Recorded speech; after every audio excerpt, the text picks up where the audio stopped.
পুলিশের বিরুদ্ধে ঘুষ নেওয়ার গুরুতর অভিযোগ। সামান্য কলা ব্যবসায়ী থেকে এলাকার সাধারণ মানুষের অভিযোগে সরগরম নিউ টাউন। ড্রাইভারদের টাকা নিয়েছে, ঘুষ নিয়েছে পুরো ড্রাইভারদের টাকা বলছে পিছনে গিয়ে টাকা দাও। আমার ড্রাইভারকে ট্যান্ডিং দিয়ে টাকা নিয়েছে। আপনি অভিযোগ করছেন যে 100 বার আমি 100% 100 বার বললো আমার তো টাকা নিয়েছে। 500 টাকা নিয়েছে, 30 টাকা নিয়েছে, 500 টাকা নিয়েছে আর না রসিদ। এই জায়গাটাতে আমরা প্রতিদিনই কন্টিনিউ, আমরা এখানকার লোকাল, আমরা এখান দিয়ে প্রতিদিন যাতায়াত করি, কিন্তু প্রতিদিনই এই জায়গাটা ধরে আমাদেরকে হ্যারাসমেন্ট করা হয়।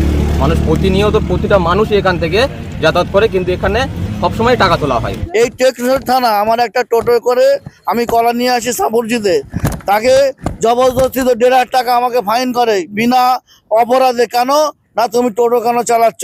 আমি মাননীয় মমতা ব্যানার্জিকে বলবো এই সমস্ত তোলাবাজদের আপনি একটু ব্যবস্থা করুন। দাদা আপনার কাছে 1,500 টাকা নিয়েছে বলছেন, রসিদ দিয়েছে কোনো রসিদ নেই, ঘুষ, পিছন দিয়ে ঘুষ, ড্রাইভারদের টাকা নিয়েছে। ঘুষ নিয়েছে পুরো ড্রাইভারদের টাকা বলছে পিছনে গিয়ে টাকা দাও, পুলিশ কি ঘুষ নিতে পারে? নইলে পিছন থেকে গাড়ি টেনে নেবো। ঠিক আছে, এরকম আমাকে ট্যান্ডিং দিয়ে, আমার ড্রাইভারকে ট্যান্ডিং দিয়ে 1,500 টাকা নিয়েছে। আপনি অভিযোগ করছেন যে 100 বার আমি 100% 100 বার বললো আমার তো টাকা নিয়েছে।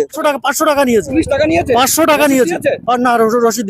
এই জায়গাটাতে আমরা প্রতিদিনই কন্টিনিউ, আমরা এখানকার লোকাল, আমরা এখান দিয়ে প্রতিদিন যাতায়াত করি, কিন্তু প্রতিদিনই এই জায়গাটা ধরে আমাদেরকে হ্যারাসমেন্ট করা হয়। মানুষ প্রতিনিয়ত, প্রতিটা মানুষই এখান থেকে যাতায়াত করে, কিন্তু এখানে সবসময় টাকা তোলা হয়। কারা টাকা তোলে? ওই এখানকার যে প্রশাসন আছে, প্রশাসনটাই। প্রশাসন বলতে প্রশাসন বলতে ইনচার্জ, এখানকার যে পুলিশ অফিসার আছে। হ্যাঁ, পুলিশ তো বলছে টাকা নেয় না। পুলিশ টাকা নেয়, পুলিশের সামনে অস্বীকার করে, কিন্তু পিছনে থেকে টাকা নেয় এরা। আচ্ছা, জনসম্পর্কেরা নেয় না, কিন্তু সাইডে গিয়ে 100-200 করে নিয়েই থাকে। পুলিশ টাকা নেয় তো পুলিশের বিরুদ্ধে আপনারা অভিযোগ করছেন না কেন? আমরা সাধারণ মানুষ কোথায় গিয়ে অভিযোগ করি? আমাদের অভিযোগ কি সাধারণ মানুষ নেবে?